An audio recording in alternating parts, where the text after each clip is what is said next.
హరే కృష్ణ ఆత్మబంధువులకు ఈ మధ్యలో ఒక సర్వే రిపోర్ట్ ఏంటంటే భారతదేశంలో కొత్తగా పెళ్ళైనటువంటి జంటలందరిట్లలో 40%కు పైగా సంతానలేమి అంటే పిల్లలు పుట్టకపోవడం అనేటువంటి ప్రాబ్లంను వాళ్ళు ఫేస్ చేస్తున్నట్టుగా గమనించారు. అయితే ఇక్కడ చాలా విషయాలు డిస్కస్ చేయాలి మనము. ఒక డిస్కషన్ ఏంటంటే వాళ్ళకు లేట్ ఏజ్‌లో మ్యారేజ్ జరగడం. ఇది ఈ రోజులలో మనం చూస్తున్నాం. 25 అబోవ్ దాటితే గానీ 30లో 30+లో పెళ్లి చేసుకుంటున్నారు. ఇది ఒకటి కొంచెం మనం ఆలోచించాల్సిన విషయం ఏంటంటే వాళ్ళకి అప్పటికే ఈ ఆడవాళ్ళకొచ్చేసేమో మెన్స్ట్రుయేషన్ స్టార్ట్ అయ్యి చాలా సంవత్సరాలు అయి ఉంటుంది. అంటే మెనార్కియా అంటాం చూసారా? అంటే రజస్వల కావడము. ఇది ఎప్పుడో 12 ఇయర్స్ అప్పుడైంది కాస్త 30 సంవత్సరాలకు పెళ్లి అంటే దాదాపు 17 సంవత్సరాల పాటు ఓవ్యులేషన్ వేస్ట్ అయినట్టుగా మనం భావించాలి. సో ఇదొక కారణము. రెండోది ఏంటంటే ఒకటి ఒబేసిటీ కూడా చూసుకోవాలి. ఒబేసిటీ ఉంటే మాత్రం పిల్లలు కావడానికి కొంచెం లేట్ అవుతుంది. ఎందుకంటే అక్కడ ఓవం రిలీజ్ అయినప్పుడు ఈ యొక్క అండాశయంలోకి పెనిట్రేట్ కావడం లేట్ అవుతుందన్నమాట. అందు గురించి వాళ్ళకి ఆ ఛాన్సెస్ ఉన్నాయి. మూడవది హై షుగర్స్ వాడేటువంటి వాళ్ళు, ముఖ్యంగా ఈ icing sugars, bakery items, cakes, bakes, readymade foods, junk foods, మరి ముఖ్యంగా కెమికలైజ్డ్ ఫుడ్స్ తీసుకునేటువంటి స్త్రీలకు ముఖ్యంగా ఈ ప్రాబ్లమ్స్ మనం చూడవచ్చు. వాళ్ళకు పీసీఓఎస్, పీసీఓడి తర్వాత అన్నీ బాగున్నాయి అయినా కావట్లేదు అంటే రీజన్స్ మనం చర్చించవచ్చు అండి. ఇది ఒక కారణం. సో వీటిని మనం చెక్ చేసుకోవాలి. ఈ యొక్క స్త్రీలకు సంబంధించి అయితే హార్మోనల్ ఇంబ్యాలెన్స్ ఏమైనా ఉందా, థైరాయిడ్కి సంబంధించిన ఫ్లక్చువేషన్స్ ఏమైనా ఉన్నాయా మనం చెక్ చేసుకొని, ఇంకా ఎక్స్టర్నల్గా ఏమైనా వెజినల్ ఇన్ఫెక్షన్స్ ఉన్నాయా కూడా చూడాలండి. వెజినల్ ఇన్ఫెక్షన్స్ ముఖ్యంగా పిఐడి అంటాం, పెల్విక్ ఇన్ఫ్లమేటరీ డిసీజ్ అంటాం. ఈ యొక్క పెల్విక్ ఇన్ఫ్లమేటరీ డిసీజ్ ఉంటే పిల్లలు కారండి. So pelvic inflammatory diseases bacterial ఉంటుంది, వైరల్ ఉంటుంది, ఫంగల్ ఉంటుంది. ముఖ్యంగా లైకెన్స్ ఇట్లా ఎన్నో రకాల జీవులు కంటికి కనబడని వెజినల్ ఇన్ఫెక్షన్స్ను క్రియేట్ చేస్తాయి. సో వెజినల్ ఇన్ఫెక్షన్స్ను క్రియేట్ అయితే అప్పుడు వెజినల్ ఇన్ఫెక్షన్ను తగ్గడానికి ది బెస్ట్ ఆప్షన్ మంచి దగ్గరలో ఉన్నటువంటి ఆయుర్వేద స్త్రీకి సంబంధించినటువంటి స్పెషలిస్ట్ దగ్గరికి వెళ్ళండి. మీకు మంచి ట్రీట్మెంట్స్, ఉత్తర వస్తి అని ట్రీట్మెంట్స్ ఉన్నాయి. ఉత్తర వస్తి కానీ వస్తి అని ఒక ట్రీట్మెంట్స్ ఉన్నాయి అన్నమాట. పంచకర్మలో చాలా ఫాస్ట్గా మీకు రిలీఫ్ వస్తుంది. ఇంకా కొంతమందికి ట్యూబల్ బ్లాకేజ్ కూడా ఉంటుందండి. ఈ ట్యూబల్ బ్లాకేజ్లో కూడా ఉత్తర వస్తి చాలా బాగా పనిచేస్తుంది. కొంతమందికి ఫాలోపియన్ ట్యూబ్స్ ఇన్ఫెక్ట్ అయిపోయి వాళ్ళకు హైడ్రోసాల్పింగ్స్ అంటారు, లేకుంటే ట్యూబల్ బ్లాకేజెస్ వస్తాయి. వాళ్ళకు అద్భుతమైన చికిత్స ఆయుర్వేదంలో ఉంది. అయితే మీరు ఆయుర్వేద డాక్టర్ గారిని మేల్ ఆర్ ఫిమేల్ సంప్రదించండి ఫస్ట్. అండ్ హెచ్ఎస్జి చెక్ చేసుకోండి. హిస్ట్రో సాల్పింగోగ్రామ్ అని ఒక టెస్ట్ ఉంటుంది. హెచ్ఎస్జి టెస్ట్ అంటాం. సో ఈ హెచ్ఎస్జిలో మీకు అర్థమవుతుంది అసలు ఏం ప్రాబ్లం ఉందని చెప్పి. ఇంకొకటి ఓవ్యులేషన్ స్టడీ కూడా చేసుకోవాలి ఆడవాళ్ళు అయితే. సో ఇది ఆడవాళ్ళకి సంబంధించిన చికిత్స. మరియు మగవాళ్ళకి సంబంధించి అయితే ఒకటి అంటే న్యాచురల్గా రావాలి అంటే ఇక్కడ ఇదివరకు నేను ఒక వీడియో చెప్పాను. మగవాళ్ళలో ఎక్కువగా డ్రాయర్ వేయడం వల్ల ఈ యొక్క సంతానలేమికి మెయిన్ కాజిటివ్ ఫ్యాక్టర్ అనమాట, కారణం. డ్రాయర్ వేయడం వల్ల ఏమవుతుందంటే టెస్టిస్ ఫ్రీగా ఉండాల్సినటువంటి టెస్టిస్ బలవంతంగా శరీరాన్ని కత్తుకొని ఉండేటట్టుగా మెకనైజ్డ్గా ఈ డ్రాయర్ బంధించుతుంది అనమాట. ఎప్పుడైతే డ్రాయర్ వేస్తే ఏమవుతుందంటే ఈ టెస్టిస్లోకి హై ప్రెషర్తో కూడినటువంటి సర్క్యులేషన్ వస్తుంది కదా. ఆ సర్క్యులేషను టర్నింగ్లో కాక అక్కడ వెరికోస్ వస్తుంది అనమాట. అంటే వెరికోసిటీ ఫర్ టెస్టిస్ అంటే వెరికోస్ వీన్స్ వస్తాయి అన్నమాట. ఇది ఒక ప్రధానమైనటువంటి కారణం. రెండవది హైడ్రోసెల్ కూడా. మూడవది వచ్చేసి టెంపరేచర్ ఎక్కువగా మెయింటైన్ కావడం వల్ల ఈ క్వాలిటీ ఉన్నటువంటి స్పర్మ్ లేకపోవడం, లేకుంటే ఆ క్వాలిటీ ఉన్నటువంటి స్పర్మ్లో కూడా కౌంట్ తగ్గడము, పస్ లాంటి ఇన్ఫెక్షన్స్ రావడం కూడా మనం చూస్తాం.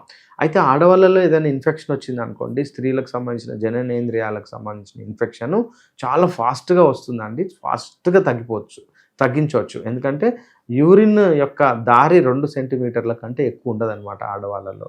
అంటే తొందరగా ఇన్ఫెక్షన్ వస్తుంది, తొందరగా తగ్గించవచ్చు. కానీ మగవాళ్ళ యొక్క మూత్రనాళము 18 సెంటీమీటర్లు ఉంటుందండి. 18 సెంటీమీటర్ల మూత్రనాళంలోకి ఇన్ఫెక్షన్ రావడం చాలా లేటుగా తీసుకుంటుంది. కానీ ఇన్ఫెక్షన్ ఒకసారి అయినాక ఆ యొక్క ఇన్ఫెక్షన్ తగ్గడానికి చాలా టైం పడుతుంది. ఎందుకంటే గోనోకోకల్ ఇన్ఫెక్షన్స్ అంటే గనేరియా, సిఫిలిస్, షాంక్రాయిడ్ ఇంకా చెప్పాలంటే ఇంకా చాలా వెజినల్ మన మగవాళ్ళకు కూడా చాలా ఫంగల్ ఇన్ఫెక్షన్స్ ఉంటాయన్నమాట. సో వీటి నుంచి కూడా స్పర్మ్ క్వాలిటీ తగ్గడానికి అవకాశం ఉంది. సో స్పర్మ్ క్వాలిటీ తగ్గడము ఒకటైతే, ఆ ఉన్న స్పర్మ్‌లో కౌంట్ తగ్గడము, వాటికి సరైనటువంటి అంటే షేప్స్ లేకపోవడం, ఇవన్నీ మనం చూస్తా ఉన్నాం. అన్నిటికంటే ముఖ్యంగా వీళ్ళకి స్పర్మ్ కాన్సంట్రేషన్ లేకపోవడము కూడా మనం చూస్తాం. సో ఇట్లా మగవాళ్ళలో, ఆడవాళ్ళలో చాలా ప్రాబ్లమ్స్ ఉంటాయి. మీకు ది బెస్ట్ ఆయుర్వేద డాక్టర్ గారి దగ్గరికెళ్తే మీకు సేఫ్టీ మెథడ్స్‌తో అద్భుతమైన చికిత్స అందడానికి అవకాశం ఉంది. అయితే ఇక్కడ మనం ఆలోచించాల్సింది మరి ఏమి చేయాలి? ఈ లోపల మగవాళ్ళైతే డ్రాయర్స్ వేయకుండా జస్ట్ షార్ట్స్ ఉంటాయి చూసారా? లూజ్ షార్ట్స్ వేసుకోవాలండి. జీన్ ప్యాంటు అసలు వేయద్దు. మన భారతదేశానికి జీన్స్ పనికిరానిటువంటిది. జీన్స్ వేస్తే మగవాళ్ళకైతే సంతానోత్పత్తి చేసేటువంటి శక్తి తగ్గిపోతుంది. సెక్సువల్ డిజైర్స్ తగ్గిపోతాయి. ఎందుకంటే డ్యూ టు ఆ టెస్టోస్టెరాన్ మీద ఎఫెక్ట్ పడి టెస్టోస్టెరాన్ తగ్గిపోవడం, సరే అంటే ఉత్సుకత అంటే ఉత్సాహము తగ్గిపోతుంది. అంటే అపోజిట్ సెక్స్ ఎడల సరైనటువంటి అనురాగం కలవకపోవడం, లేకపోతే వాళ్ళకు ఎటువంటి ఐడియా అంటే అంటే సెక్స్‌లో కలవాలనేటువంటి థాట్ ప్రాసెస్ పూర్తిగా వాళ్ళకు తగ్గిపోతుందనమాట. ఈ యొక్క జీన్ పాయింట్ వల్ల. ఎందుకంటే టెస్టోస్టెరాన్ తగ్గిపోతుంది. సో చాలామంది టెస్టోస్టెరాన్ తగ్గిపోవడానికి ఆహార పదార్థాలు కూడా చాలా ఒక కారణం ఏంటంటే due to alcohol and smoking and ఇంకా చెప్పాలంటే వీడ్స్ లాంటి ఇంకా అత్యంత భయంకరమైనటువంటి ఆహార పదార్థ అలవాట్లు కూడా, రోజువారీ అలవాట్లు కూడా ఒక కారజిటివ్ ఫ్యాక్టర్ అనమాట.